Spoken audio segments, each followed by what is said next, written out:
တရားဓမ္မတို့ရှင်းပေးပါတော့မယ်ဆိုတော့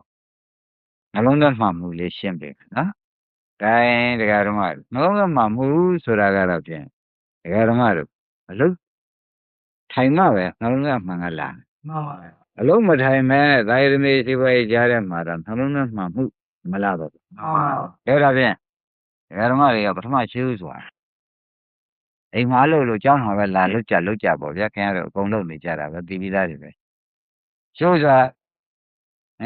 လေထွက်တာသိဝင်တာသိပြီးတမာတိတေအောင်လေးနည်းနည်းလေး15မိနစ်မနဲ့ထားတော့လုတ်ကြည့်လိုက်နော်မဟုတ်သေးတဲ့ပုဂ္ဂိုလ်တော့ပြောတာကလုတ်ပြီးသားဖြစ်တဲ့စတွေ့တဲ့ပုဂ္ဂိုလ်မျိုးဒါကစနေဖို့မလိုပါဘူးမလုတ်သေးတဲ့ပုဂ္ဂိုလ်ကြတာထိုင်ပြီးကြတာလေလေးထွက်လာတယ်ဒီနားမှာတိုက်သွားတာလေထွက်ပြန်ပြီလို့သိလိုက်ပြီးတာဝမ်းတော်ပြန်လာဝင်ပြီလို့သိလိုက် ပြီးတာ ဒီလိုထွက်တိုင်းသိဝင်တိုင်းသိထွက်တိုင်းသိဝင်တိုင်းသိဆိုတော့စိတ်ဟာသမာဓိဟာဘယ်မှမပြေးတော့တတိတသိနေတာ ပြန်ပါ ဒါပြန်ဒီစိတ်ကိုကိုနိုင်ပြီလို့ဆိုလို့ရှိရင်ဖြင့်သူခါတိုင်းတောင်ပြေးမြောက်ပြေးတယ်အခုပြေးသေးရဲ့ထွက်တော့ကန်တဲ့ခြေတိုင်းမှာတတိလေးပဲကျိုးနေခြေထားပြီခြေထားပြီဒီစိတ်ကိုဝန်းရဲ့စိတ်ကိုခြေထားပြီအဲ့ဒါသူနဲ့သမာဓိနဲ့တွဲမနေဘူးလားတွဲနေတဲ့ခါကျတော့မှအဲ့ဒီလိုတီးပြီးနေတဲ့ခါကျတော့မှအနာတော်လေးတီးကိုရပြီဆိုလို့ရှိရင်သူ့ကိုအသာလေးထားပြီးရှင်များတိုင်းရှင်ဆိုင်များတိုင်းရှင်သိနေတာပေါ့သိရနေပြီးတော့မှခန္ဓာကိုယ်ထဲမှာဘူးလာလားအေးလာသလားလှုပ်လာသလားရွလာသလားထူးထူးခြားခြားဘာပေါ်ကြုံဆိုတာကိုခင်ဗျားတို့သမာဓိတီးလာတော့ခန္ဓာကိုယ်ကပြောလို့တပည့်ကြ ရ ဘယ်လိုပြောမလဲခန္ဓာကိုယ်ပြောလိုက်ရတယ်နားတယ်ကြိုက်တယ်ကျင်တယ်ညောင်းတယ်ဒီလိုနဲ့ပြောလိုက်မှာသူတယ်အေးတယ်လှုပ်တယ်ငြိမ်တယ်ဒါလည်းပြောရင်ပြောလိုက်သမာဓိရှိတော့ဘယ်ဟာကပြောမသိဘူးသမာဓိမရှိသေးတဲ့ပုဂ္ဂိုလ်ကြတော့ဘယ်ဟာကပြောလောကီမှာနဲ့ဘုန်းကြီးနည်းနည်းလေးရှင်းပြရင်ခင်ဗျားတို့ရှင်းပါညလူချီတိတ်နေတဲ့အချိန်ကြတော့ဟောဒီတိုက်တော်မြင့်ပါလေ18ပဲလောက်မြင့်အဲ့ဒီဘောကနေပြီးကြလားအိမ်အောင်ငယ်ငယ်လေးကြရတာအောက်မှာဘယ်မှမရှိတဲ့အချိန်မှာကြားနိုင်မှာဘုလိုလူများတဲ့ချိန်ကြတဲ့အိမ်အောင်ကြလို့သိပါဟောတော့ဟိုကရှော့တန်ကလေးရှုပ်နည်းနည်းလူကန်တွေကလည်းရှုပ်ဘာဖြစ်လို့လဲဆိုမငြိမ်မစင်ရင်တော့ကြားတယ်ပြင်းထန်တဲ့အသံတန်ကြားရလားထုံနည်းတွေပဲတဲ့စိတ်ငြိမ်ပြီးခိုင်းတဲ့နေရာမှာဒီနေရာသမာဓိလေးတီးပြီးဒီနေရာဘယ်မှမပြေဘူးဆိုတဲ့အချိန်ကြတော့ခန္ဓာကိုယ်တွေကဘဝလှုပ်လာလဲသိတာပဲဒီကပူလာလဲသိတာပဲအေးလာလဲသိတာပဲဟုတ်လား ပြန်ပါ ရလာလဲသိတာပဲနာလာလဲသိတာပဲကောင်းလာလဲသိတာပဲရှင်း ရှင်းပါ အဲ့တော့အဲ့ဒီလိုသိလာလို့ရှိရင်ဖြင့်သမာဓိအားကြီးတဲ့ပုဂ္ဂိုလ်ကြတော့ဒီခန္ဓာကိုယ်ကပြောတာဟုတ်ပြီအကုန်မသိဘူးလား သိပါ အဲ့ဒီလိုသိလာတာဒီခန္ဓာ၏ပင်ကိုယ်သဘောလားခုမှဘယ်သမာဓိရလို့သူပြောတာဒီအကုန်သိတာလားလို့မဲလို့ရှိရင်ဘယ်နှဖြစ်ရခန္ဓာ၏သဘောတွေကိုကဒီလိုပါပဲဆိုတာဘယ်သူကပြောခန္ဓာကပြောတယ်ဆိုတော့ဒါဒီနေ့ရလုတ်တင်နေတယ်လို့အောက်မဲ့ကြမှာနော်ခန္ဓာကပြောတယ်ဆိုတော့ခန္ဓာဒီကားလို့ဆိုလို့ရှိရင်ဖြင့်သူ့သဘောကဖြင့်ဘယ်နေရာတစ်မျိုးဒီနေရာတစ်ဖုံမှာလားဆိုတာပေါ်လာ ဟုတ်ပါ နင်းဒါဘာလို့ဆိုတော့ခန္ဓာဒီဖောက်ပြန်တာ ပြန်ပါ အရင်သမာဓိရှိတော့သမာဓိမရှိခင်တုန်းကတော့စိတ်မတည်တုန်းကတော့ဖောက်ပြန်နေ냐ဆိုတယ်ဘယ်မှမသိ ပြန်ပါ ဘူးသိရဘုရားသမာဓိလေး15မိနစ်ဆက်ဖမ်းပြီးတော့မှဖမ်းနေမှတည်းနဲ့ခန္ဓာကဖောက်ပြန်တယ်ကြည့်လိုက်တော့ပေါ်မလားဘာနဲ့ကြောင့်ဒီဖောက်ပြန်တာတွေခန္ဓာတွေကထူးထူးခြားခြားရတာတွေနာတာတွေကြိုက်တာတွေကောင်းတာတွေစိတ်မျိုးမျိုးပေါ်တာတွေသိလာပါလိမ့်မလို့မဲလို့ရှိရင်မောင်းနိုင်ဘယ်နဲ့ဖြေပါဒါကြောင့်ဘုရားသမာဓိတော်ရထဘုရားမဇ္ဇနာတိသမာဓိတုတ်တွေကိုနဲ့တာတွေမဟုတ်ဘူးတန်ရုပ်တွေအင်္ဂုတ္တတို့မှာနော် ပြန်ပါ သမာဓိတော်သမာဓိရှိသောပုဂ္ဂိုလ်ရထဘုရားဟုတ်တိုင်းမှန်စွာပဇောနာတိခန္ဓာပေါ်၌သိရှင်း ရှင်း သမာဓိအကြီးတဲ့ပုဂ္ဂိုလ်ခန္ဓာပေါ်၌ဘာတွေသိလဲဟုတ်တိုင်းမှန်စွာသိတယ်ဆိုတော့ဘယ်လိုဟုတ်ပြီဘယ်လိုမှန်တာသိပါလိမ့်မလို့မဲတဲ့အခါကျတော့ခန္ဓာကရတယ်လို့ပြောလို့ရှိရင်ချက်ဟောဝေဒနာခန္ဓာပဲလို့ပြောတာ ပြန်ပါ နာတယ်လို့ပြောလို့ဝေဒနာခန္ဓာလို့ပြောတာကောင်းတယ်လို့ပြောကြတော့ ဝေဒနာခန္ဓာလို့ပြောတာပဲအလားစားလေးရှိတယ်လို့ပြောပြန်တော့ဒါပြန်ဘယ်သူကပြောတာ ခန္ဓာ အော်ခန္ဓာကပြောနေတာခန္ဓာထဲမှာဝေဒနာမျိုးမျိုးပေါ်နေပါလားတော့မသိဘူး သိပါ စိတ်တွေမျိုးမျိုးပေါ်နေတယ် သိပါ ရုပ်တွေကဘူးလိုက်အေးလိုက်လှုပ်လိုက်ငြိမ်လိုက်တွေရော သိပါ ဘယ်နဲ့ကြောင့်သိပါလိမ့်မလို့ညီဒါပြန်ပါဠိတော်နဲ့ကြိုက်ပြီဗမာရီတော့တည်ကြည်ပြီးသောပုဂ္ဂိုလ်ဟာယထာဘုဒ္ဓဟုတ်တိုင်းမှန်ဆိုတော့ဗဇာနာတိခန္ဓာကပြောတာသိမသိသေးဘူး သိ အဲ့ဒါအိမ်ရောက်စမ်းကြည့်ပါအိမ်ရောက်စမ်းကြည့်ကြပါဒကာဓမ္မတွေနော်စမ်းကြည့်တဲ့အခါကျတော့ဩခန္ဓာဒီလိုပြောနေပါလားဟိုကရာဒီကနာဟိုကကြိုက်ဒီကခိုက်စိတ်ကလေးတွေပြီးသံပေါ်လာတယ်ဟိုလူတွေကဘူးလိုက်အေးလိုက်ဟိုတုံလိုက်လှုပ်လိုက်ငါပိန်လိုက်ဖုံးလိုက်မျိုးမျိုးဖုံဖုံသူခန္ဓာကပြောနေပြောတယ် ပြော အဲ့ဒါဘယ်လိုပြောတာလဲဒကာဓမ္မခန္ဓာပြောတာဆိုတာသိကြဘူးလားခန္ဓာပြောတာကသိကြတော့ဟိုဘုန်းကြီးဒကာဓမ္မတွေကဩဒီဥစ္စာခန္ဓာဆိုတာငါကတို့ဘုရားကဟောတာတော့ဖောက်ပြန်ပြည့်စည်တာကိုဟောတယ် မှန်ပါ ခန္ဓာဆိုတော့ဖောက်ပြန်ပြည့်စည်တယ် မှန်ပါ ခန္ဓာဆိုတာဟုတ်လားအခုပေါ်လာတာလေးဟာငါကပင်ကိုယ်သဘောစွန့်ပြီးပေါ်လာဒါလို့ဖောက်ပြန်တယ်လို့မဆိုဘူး မှန်ပါ အဲ့ဒီဖောက်ပြန်တာလေးပဲသမာဓိရှိတဲ့ပုဂ္ဂိုလ်ကြည့်လိုက်ကြရင်တော့ဖောက်ပြန်တာလေးပျောက်တယ် ပြောပါ ပျောက်ပြီလား ပျောက် ဟုတ်ရဲ့ဖောက်ပြန်တာကပေါ်လာတာပြည့်စည်တာကပျောက်တယ်ဖောက်ပြန်တာကပြည့်စည်တာကပျောက်သွားတော့ဆက်လိုက်ပြက်လိုက်ပဲပြန်ရောက်ဘာပြန်ရောက်ဆက်လိုက်ပြက်လိုက်ပြန်ရောက်တော့ခန္ဓာကိုယ်ထဲမှာအဖြစ်နဲ့ပြက်တာရှိပါလားတွေ့ကြတယ်ဘူးလား ပြောပါ ဟိုဘာတွေတွေ့ သိပြီ ခန္ဓာကိုယ်တော့ဖြုံးမှုနဲ့ပြတ်မှုပဲရှိဒါအိမ်ကြလိုက်ခြင်းတကယ်တော့သမာဓိလေး15မိနစ်လောက်ဖမ်းပြီးတော့ခန္ဓာစောင့်ကြည့်နေကြစောင့်ကြည့်နေတဲ့အခါကျတော့ခန္ဓာကဖောက်ပြန်တာနဲ့ပြည့်စည်တာကိုသူပြောလိုက် မှန်ပါ ဝေဒနာလေးပေါ်လာရင်ဖောက်ပြန်တာငကောမရှိပဲကိုပြ မှန်ပါ ခုမှဖောက်ပြန်တာဒုက္ခပေါ်လဲဖောက်ပြန်လာတာဒုက္ခလေးပြောက်သွားကြတော့ပြည့်စည်တာပြောက်တော့ပြည့်စည်တာကိုပေါ်လာတော့ဘယ်လိုသဘောအထဲကမှထူးခြားပေါ်လာ မှန်ပါ သဘောကျထူးခြားပေါ်လာတာကဘာလဲ ဟုတ်ပါ ဖောက်ပြန်တာလေးပဲဆွိုက်ကြည့်လိုက်တော့ပြည့်စည်တာမြင်ရတော့ခန္ဓာကိုယ်ထဲမှာဖောက်ပြန်ပြည့်စည်တာရှိပါလား ပြောပါ ဘယ်လိုဆိုကြ ဟုတ် ဖောက်ပြန်ပြည့်စည်တာရှိတယ်ဆိုတာရိပ်မိဒီကြရမှာခန္ဓာထဲမှာဖောက်ပြန်တာနဲ့ပြည့်စည်တာပဲရှိတယ်အသက်ပေါ်လာတာကဖောက်ပြန်တာပေါ်လာတာလေးပြောက်သွားတာကပြည့်စည်တာသဘောကျဖောက်ပြန်ပြည့်စည်တာလေးဒီတွေ့ပြီးနေတော့ယောက်ျားလည်းမဟုတ်ဘူးမိန်းမလည်းမဟုတ်ဘူးဒိဋ္ဌိတွေခွာကြမလို့တော့ဖောက်ပြန်ပြည့်စည်တာပဲတွေ့ပြီဒီခါကျတော့မျက်နှာလေးလည်းမပေါ်လာဘူးဆံမင်းလည်းမပေါ်လာဘူးကိုယ့်အညာနေနဲ့ပဲကြည့်နေတော့ဖောက်ပြန်နေတဲ့ပြည့်စည်တာတွေ့နေတော့ယောက်ျားမိန်းမအလိုလိုပြောက် မှန်ပါ ပြောက်ဘူးလားဖောက်ပြန်ပြည့်စည်တာလေးကကြည့်နေတဲ့ဒကာဓမ္မတွေဘာတွေပြောက်သွားလဲယောက်ျားမိန်းမသားတွေသမီးတွေဆွေတွေမျိုးတွေကိုယ်ခန္ဓာမလဲငါလည်းပြောက်သူလည်းပြောက်လက်လည်းပြောက်ခြေလည်းပြောက်ဘာတွေပြောက်အကုန်ပြောက်ညံနဲ့ဘာရင်ပေါ်နေအသက်ပေါ်လာရဲ့ပြည့်စည်သွားတယ်အသက်ပေါ်လာရဲ့ပြည့်ရတယ်လေးကြီးပြန်နဲ့ပေါ်လည်းပြောက်တယ်နားလေးကြီးလည်းပြန်နေ ပေါ်လိုက်တာ ခါခါလေးလာပြန်တော့ဘောလေစိတ်မျိုးမျိုးပေါ်ပြန် ပေါ်လိုက် ရုပ်တွေကပူလိုက်အေးလိုက်ရော ပေါ်လိုက် ပူလေးပေါ်လာတော့အပူလေးပြောက်သွားလိုက်အေးလေးပေါ်လာတော့ခန္ဓာကိုယ်တော့မှယောက်ျားမိန်းမဆိုတာကအရက်ကပြောတာပါလားတို့ငယ်ပဲသင်လိုက်တဲ့အပွားပါလားသိချာသမာဓိတည်တည်နဲ့ညံမျက်လုံးနဲ့မျက်လုံးမှိတ်ကြည့်ပြီးတော့မျက်လုံးမှိတ်လိုက်တဲ့အခါကျညံမျက်လုံးကလာပွင့်တပည့်ကြ ပြပါ အဝိညာဉ်လုံးပိတ်ပြီးဒီကလာ6ဒေါ်လာပိတ်ပြီး9ဒေါ်လာပိတ်ပြီးမနောဒေါ်လာဆိုတဲ့ညံလုံးဖွင့်ကြည့်တာပေါ့ညံလုံးဖွင့်ကြည့်လိုက်တဲ့အခါကျတော့ဒကာဓမ္မတွေဘာတွေတွေ့ ပြတာ ဖောက်ပြန်ပြည့်စည်တာတွေတွေ့နေပေါ်လာရင်ဖောက်ပြန်ပြီပေါ်လာလေးမရှိပြန်ရင် အဲ့ဒီလိုဒီဒကာဓမ္မတွေကငါလည်းမရှိဘူးသူလည်းမရှိဘူးသေချာညာနဲ့ကြည့်တော့ဘာတွေတွေ့ဟောပြန်လို့ရှိတာပဲတွေ့ပြီးဒီကလာနေတော့ဝိပရိနာမလက္ခဏာဒုက္ခသစ္စာဒကာဓမ္မတို့ဝိပရိနာမလက္ခဏာ ဒုက္ခ ဝိပရိနာမလက္ခဏာပင်ကိုယ်တော်စွန့်သွားခြင်းဒီဒုက္ခသစ္စာမြည်ဆိုသဖြင့်ဟောပြန်တဲ့ပြည့်စည်တာပင်ကိုယ်တော်စွန့်တာဟောပြန်လာတယ်လေပင်ကိုယ်အနေတော်ကိုစွန့်တာ မှန်ပါ ပြည့်စည်သွားတာလေ ဘော ဟုတ်ရဲ့ဖောက်ပြန်တာလေဟိုမသေးသေးကပုတ်လာတယ်ဆိုတော့ဖောက်ပြန်သူအနှောတော့စွန့်သဘောကျ ရ ဒါရင်ဖောက်ပြန်တာလဲပင်ကိုယ်တော့စွန့်တာပဲပြည့်စည်တာတော့ခန္ဓာကိုယ်တော့မှရှိတော့ဖောက်ပြန်ပြည့်စည်တာကြီးတွေ့နေတော့ဩဖောက်ပြန်ပြည့်စည်တာဘာတွေပါလဲမလို့ဆိုတော့ဒုက္ခသစ္စာသာကဒီပါလားလို့မှတ်လိုက်ဖောက်ပြန်ပြည့်စည်တာဘာတွေပါလဲ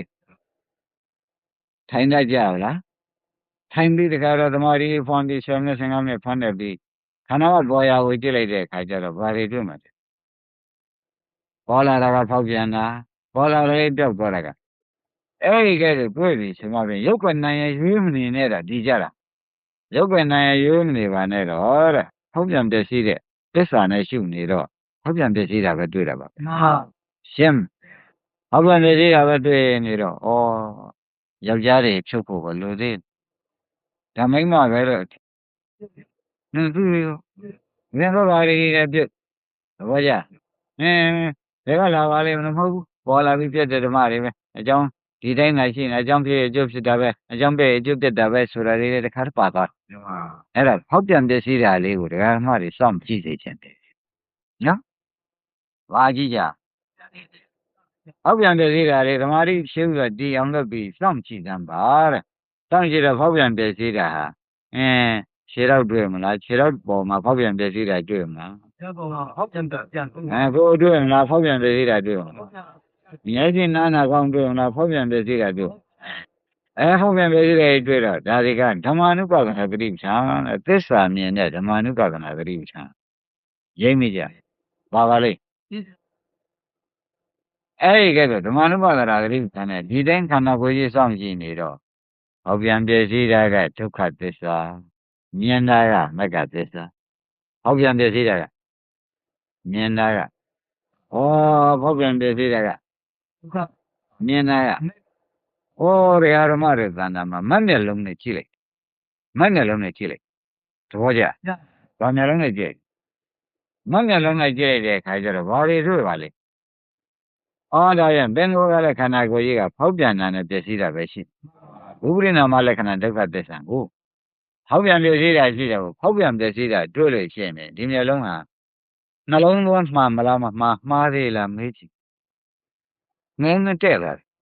ယောနိကမနဝိကာရနဲ့ပညာနဲ့တွဲသွားပြီမှန်ပါ အဲ့ဒီကဲလို့တွဲသွားတဲ့ခါကျတော့ဖောက်ပြန်ပြည့်စည်တာအစ်စ်ရှိပါလားလို့သိတော့ခန္ဓာကိုယ်ထဲမှာဖောက်ပြန်ပြည့်စည်တာကပါသစ္စာဖောက်ပြန်ပြည့်စည်တယ်သိနေတဲ့သဘောလေးကဟောဒီမှာဒီမောင်းမြောက်လုံးကြီးနဲ့ဒကာဓမ္မတွေကြည့်ပြီးဒီကလာနေတော့ဖောက်ပြန်ပြည့်စည်တာကဒုက္ခသစ္စာကြည့်လို့မြင်လာလေးကမဂ္ဂသစ္စာလေးဖြစ်နေတော့နှလုံးသွင်းမှန်တော့လေဒုက္ခသစ္စာသွားတွေ့တာနောက်တော့ဒီဒုက္ခသစ္စာကြီးကဒကာဓမ္မတွေမြင်နေပဲမိမိခန္ဓာရဲ့လို့ပြောတာနေရတာပါလားဒုက္ခသစ္စာအတိုင်းခဲကြီးပဲဒုက္ခသစ္စာတွေကြီးပဲအကုန်ရှိနေတာကိုဒါတွေမတွေ့ဘူးတွေ့တဲ့အခါကြလိုက်ချင်းဒီအချိန်မှာပဲဒကာဓမ္မတွေစမ်းစားကြည့်တော့ဟောပြန်ပြည့်စည်တာလေးကိုမြင်မနေဘူးမြင်ပါ မြင်နေတဲ့ကမြင်တာလေးကမက်ကလေးဖြစ်နေမြင်တာမက်မျက်လုံးလေးသမာဓိမျက်လုံးလေးသဘောကျတနည်းဝိဇ္ဇာမျက်လုံးလေးဆိုရင်ဟုတ်တယ် မှန်ပါ အမှန်သိလာတာဝိဇ္ဇာမျက်လုံးမဟုတ်တာနော်သမာဓိမျက်လုံးကိုညာမျက်လုံးကိုဝိဇ္ဇာလေးကိုညာဒီလိုအဲ့ဒါတွေဖရာခရိယာနဲ့သာဟောနေတာစနေညာမျက်လုံးတစ်လုံးလေးပဲနော် မှန်ပါ အဲ့ဒီကတော့နှလုံးသားမှန်မှန်နဲ့ဒကာတော်ရဲ့ကြည်ပြီးတကလာနေတော့ဟောပြန်တဲ့ကြည်တာနဲ့ပဲမြင်ပြီးဒီပြင်ယောက်ျားမင်းမလေးခွာဖို့လည်းမလိုတော့လိုသေးလားရှိတာမှဘာတွေတွေ့အဲ့တော့ဟောပြန်တဲ့ကြည်တာတဲ့ဘာသစ္စာတွေ့တဲ့ညာလေးမဂ္ဂသစ္စာလေးရနေတော့ဆူတောင်းလို့ရလားဒကာဓမ္မတို့နှလုံးသွင်းမှန်လို့ရတယ်အဲ့ဒါကြောင့်ဒါကြတာကိုဆူတောင်းနေတော့ဒကာဓမ္မတို့ဒီမျက်လုံးလေးရပြီတဲ့နိဗ္ဗာန်နောက်နိဗ္ဗာန်မြင်တဲ့မျက်လုံးရတော့ မှန်ပါ အခုကဒုက္ခမြင်တဲ့မျက်လုံးရတယ်တပည့်ကြဒုက္ခမြင်တဲ့မျက်လုံးနာသမဒုက္ခသစ္စာပဲဆိုတဲ့မျက်လုံးကဖြင့် ရပါ ရသေးတယ်ကောင်းပြီဒီရတဲ့မျက်လုံးလေးရတယ်ငါကယောက်ျားမိန်းမထင်းနေတာဒုက္ခသစ္စာလို့ဘယ်တော့မှမအောင်လေဘူး မှန်ပါ အခုတော့ဖြင့်ဒီဒုက္ခပြဒုက္ခတွေထင်ရှားပြီးဒီကလာနေတဲ့တွေ့ဒုက္ခမောဥပ္ပဇ္ဇမနာဥပ္ပဇ္ဇိဒုက္ခနိဥ္ဇမနာနိဥ္ဇိလို့ ဖေကဟောထားတော့ဒုက္ခဖြစ်တာတွေမြင်တော့ဒုက္ခသစ္စာသာရှိတယ်ဆိုတာပေါ်မလား ဟော ဘုရားတော့ပေါ်လာတဲ့ခါကျတော့ဖြစ်တဲ့ကဒုက္ခသစ္စာမြင်တာတွေကစောင့်ကြည့်တော့ဒီတိုင်းမြင်မရဘူးလားငါရိယာပြီးကြည့်လိုက်တဲ့အခါကျတော့သူတို့ကတော့ကြည့်နေရတာလားတော့ငါတို့ကမိမိထင်နေတာကြည့်ရတယ်အခုမိမိလားဒုက္ခသစ္စာဟောမိမိနဲ့ဒုက္ခသစ္စာကိုဖွက်သွားဥပါလေဘယ်နဲ့တော့မိမိနဲ့ဒုက္ခသစ္စာမိမိကိုပဲလို့ရှင်းနေဥစ္စာဘယ်ဟောအောင်လဲမိမိကိုဟောဖောက်ပြန်ပြည့်စည်တာတွေပြနေတော့မိမိကိုမဟုတ်တော့ဘူးဘာဖြစ်နေဒုက္ခသစ္စာတက်ဖြစ်နေတယ်ဆိုတော့ပေါ်လာမိမိကိုဟုတ်သေးရဲ့ဒါပြန်မိမိကိုမဟုတ်တော့ဒုက္ခသစ္စာတွေပဲဆိုတော့သိကြတယ်ဒီဖောက်ပြန်ပြည့်စည်နေတော့တော်လေးတွေကလည်းပေါ်လဲပြောလဲနေပြန်တော့လေသူတို့တော့ပဲမိမိလိုဆန္ဒတွေထဲမှာတားလို့ရှိလို့မရတဲ့သဘောတွေပဲဆိုတာလေးပဲရောက်မှာအဲဒီနဲ့အိဋ္ဌာတွေလည်းအတွန်းဝင်သွားပြီဒုက္ခတွေကိုအနတ္တတွေကိုဒီလိုမှတ်ကြပြီတော့ဟောက်ပြန်တဲ့ရှိတာတလုံးဘာသစ္စာအဲ့ဒီအနိစ္စဆိုတာလေဒီဒုက္ခသစ္စာတော့သွားဝင်တာပဲဒုက္ခဆိုတော့အနတ္တဆိုအဲ့ဒါယနေ့ညတရားဓမ္မတွေကိုသင်ပေးနေတာကခင်ဗျားတို့အနိစ္စဒုက္ခအနတ္တလုံးနေနေတော့နောက်ဆုံးပြီသစ္စာမြင်မှနိဗ္ဗာန်ဝင်တာဟောက်ပြန်တဲ့ရှိတာမြင်လို့ရှိရင်အနိစ္စဒီချက်ဝင်သွားပြီသစ္စာတော့ဝင်သွားပြီဒုက္ခသစ္စာတဲ့သဘောကျဒီရင်ရှင်တော်လေးဘုရားကပြောထားတဲ့တရားဓမ္မတွေရှင်းရှင်းကြည့်လိုက်သိသားပဲဥပမာရှင်ကြီးကဘုန်းကြီးတို့အကြောင်းတစ်ထင်ကနေပြီးဒီကလာဟိုဘက်ကြောင်ဆင်းသွားတယ်ဆိုတော့မောင်နေရှင်ခြေရာတွေတော့ထမ်းမနေဘူးနောက်တော့ထိုးတွေကဒီနောက်ကလိုက်သွားတဲ့အခါရှင်ကြီးကအုံမရောင်နင်းနိုင်တဲ့သရဝါနောက်ထပ်လာကြမြင်သေးရဲ့ရှင်ကြီးရတဲ့ကဝင်ကြရှင်ကြီးရတဲ့ထောက်ပြီးဒီကလာဆိုသူတို့လူစနေကြီးကိုအပြည့်တိုင်သွားကြမယ်စင်ချီရတဲ့ပဲဝင်ကြမယ်စင်ချီရကိုသိကြီးတာကရှိသေးရဲ့ထို့တူပဲတဲ့ဟောက်ပြန်ပြည့်ကြည့်တာတခုမြင်လိုက်လို့ရှိရင်သူကစင်ချီရပဲတဲ့အနိစ္စရဒီထက်ထောက်ရတယ်ပဲဒုက္ခရောအနတ္တရောအတုပါရောဟောတယ်ဟောက်ပြန်ပြည့်ကြည့်တာလေတလုံးနဲ့တရားဓမ္မတွေကပိုင်နေကြည့်နေသမာရိရနဲ့ကြည့်နေဟောက်ပြန်ပြည့်ကြည့်နေတာဟောက်ပြန်ပြည့်ကြည့်နေတာပဲဆိုတော့ဟောက်ပြန်တာကဖြစ်တာနော်အပြည့်ကြည့်တာဖြစ်တာဒီကိုယ်လုံးမှာဖြစ်ပဲရှိတယ်ဆိုတာပြန်ဝင်လာတာရင်းမိလားဒါကြောင့်ဘာနာတွေကခါတွေတိခါတွေကဖြစ်ပြကွာတခြားအောက်မဲ့မလို့ဘာနဲ့ဒုက္ခသစ္စာပါရင်းမိဖြစ်ပြဘာသစ္စာအဲ့ဒီတော့ဖြစ်ပြရှုနေတာသစ္စာရှုနေတာလို့မှတ်လားဖြစ်ပြရှုနေတာသစ္စာရှုနေတာဒုက္ခသစ္စာရှုနေအဲ့ဒီလိုရှုတော့အရှုခံရတာကဒုက္ခသစ္စာရှုညာကမဂ္ဂသစ္စာသွားဖြစ်သေးဘူးလားဟုတ်တော့တရားဓမ္မတို့အခုရှုနေတဲ့သဘောလေးကိုခင်တဲ့စိတ်ကလေးမင်းတဲ့ဆွဲလန်းတဲ့စိတ်ကလေးဟုတ်လားအထုတ်ပြီးတဲ့ဒါမျိုးဖြစ်တဲ့ရကြံလို့အထုတ်ဦးမယ်ဆိုတဲ့တဏှာဥပါဒံကံနေလာသေးမြင်တဲ့ကလေးရှုနေရတဲ့အတွက်ကာမဒုက္ခနိကနေရောတာဆိုတဲ့တဏှာဥပါဒံကံနေတဲ့ကာမဒုက္ခနိကကာမဂုဏ်ခံစားတဲ့တဏှာဥပါဒံတွေကိုလာသေးမလာတော့ဘူးနော်သဘောကျစိတ်ဆင်းရဲခြင်းကိုယ်ဆင်းရဲခြင်းဆိုတဲ့ဒုက္ခတွေကိုတရားကဘာဖြစ်နေတော့ဆိုတော့ဒါဖြင့်ရှင်းရတဲ့လမ်းလည်းမဟုတ်ဘူးကာမဂုဏ်ချမ်းသာတဲ့လမ်းလည်းမဟုတ်ဘူးဒါအလယ်လမ်းပါလားလို့မှတ်လိုက်တာစိတ်ဆင်းရဲကိုယ်ဆင်းရဲတဲ့လမ်းမဟုတ်တယ်စိတ်ပါရကိုယ်ပါရတဲ့လမ်းကို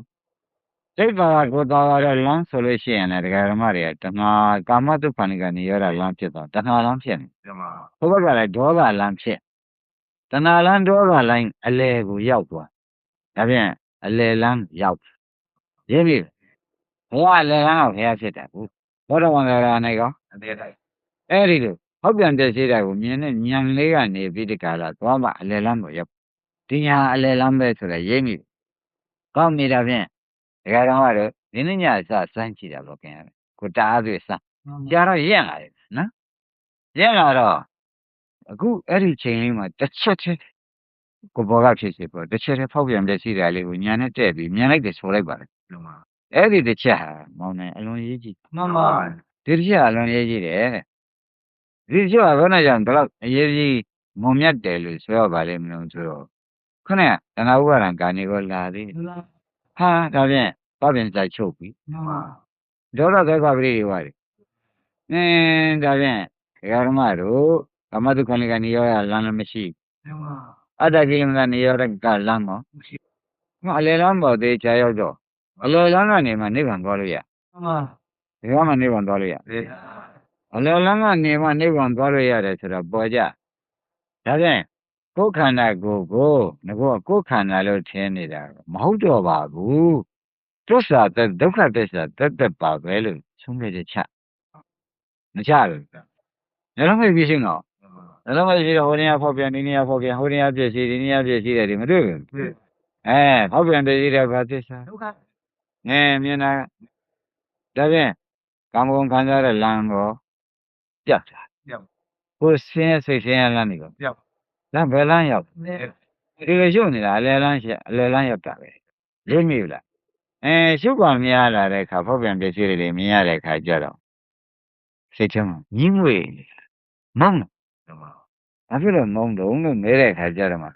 ဖောက်ပြန်ပြည့်စည်တဲ့ရည်ရထားလို့မုန်း မှန်ပါ ဘယ်နဲ့ကြောင့်မုန်း ဟုတ်ပြောက်နေပြီ ဒီဘောတော့ကတော့အရတော်လေဆိုလို့ရှင်းတယ် မှန်ပါ အခုတော့ညံမျက်လုံးဆရာဘုန်းကြီးကတပ်ပြလိုက်တဲ့အတွက်ဟောပြန်ပြရှိတာပဲသေချာရဒါထင်ရှားဘူးလားနေရတော့အရမတော်ဘူးဒီဆရာကြီးကတကယ်ရံကြံမုန်းတရားကြီးရထားတယ်ဆိုတော့ညာဟာဟောပြန်ပြရှိတာမြန်မာများရင်တက်လိမ့်မယ် မှန်ပါ ရမုန်းတဲ့ညာမတက်ဘူးကျန်တော့တဲ့ရင်ညာမကရွှေရမတ်တက်နဲ့မုန်းုံနဲ့မကပဲနဲ့ဒါကြီးနဲ့ဖြင့်နေပဲမနေကြဘူးရပဲမရကြဘူးဆိုတော့လေတက်လာအောင် မှန်ပါ မတက်ဘူး ပြက်ပါ တွတ်ပြင်းတဲ့ရင်တဲ့ခုနကဖောက်ပြန်ပြစီတာတွေအကုန်ပြတ်သွားခန္ဓာပါပြောက် မှန် ဖောက်ပြန်ပြစီတာပြောက်တယ်ဆိုတော့ခန္ဓာပြောက်တာ ပြောက် ပြောက်ပြီအဲ့ဒီပြောက်သွားတဲ့ခါကျတော့မှဖောက်ပြန်ပြစီမှုဒါဒုက္ခသစ္စာအခုဖောက်ပြန်ပြစီမှုပြောက်သွားလို့မိမိညာလေးနဲ့အခုမြင်ရတဲ့နေရာကမဖောက်ပြန်တဲ့နေရတာပဲသဘောကျမဖောက်ပြန်နဲ့အဲ့ဒီနိဗ္ဗာန်ကကုတော့ခဏညာလေးကအရင်တော့ဖောက်ပြန်ပြစီတဲ့ပဲနေတယ် မှန်ပါ နောက်တော့ဒီဖောက်ပြန်ပြစီကရေမလို့ရှင်တော့ဖောက်ပြန်ပြစီတယ်ပြတ်ထွက်သွား မှန်ပါ မဖောက်မပြန်ဘဲနဲ့ခိုင်မြဲတဲ့ဒီလားပေါ့နိဗ္ဗာန်လားပေါ့လေဆိုကြပါသဘောကျ ပြက် နိဗ္ဗာန်လားပေါ့တော့ဘယ်လိုပေါ်တော့ဆိုတော့ဓာတ်ရှင်ရင်ပြရတယ်လို့ပဲပတ်လိုက်တော့အရင်တော့ပိတ်ကားကြီးပေါ်မှာရုပ်တွေရှုပ်နောက်ဓာတ်ရှင်သိန်းတော့ဝိစုကြီးပေါ်လာဘူးလားမသိငင်ကရှုပ်ရှက်ခတ်နေသိလိုက်တဲ့အခါကျတော့ရှင်းဒီမော်လဲထိုနည်းတွေပဲပထမတော့ကသမာဓိနဲ့ရှုနေတော့ရှုပ်ရှက်ခတ်တွေရှုနေရတယ်ဟောပြန်ပြည့်တဲ့ကြီးရှုနေရ မှန်ပါ နောက်တော့မလို့ခြင်းတော့ပါဘူးမရရင်တော့ယုံပါတယ်မုန်းပါတယ်ဆိုတဲ့ညာနေတက်ပြီးမလို့ခြင်းဘူးဆိုတော့ခဏပိတ်ခါမြင်ရတယ်လို့တခါလေးရှင်းထွက်သွားပါတယ်ရိပ်မိပြီလားဒါလုံးတင်ပေးနေတယ်တော့ယနေ့မှတ်ပါရှင်းမလား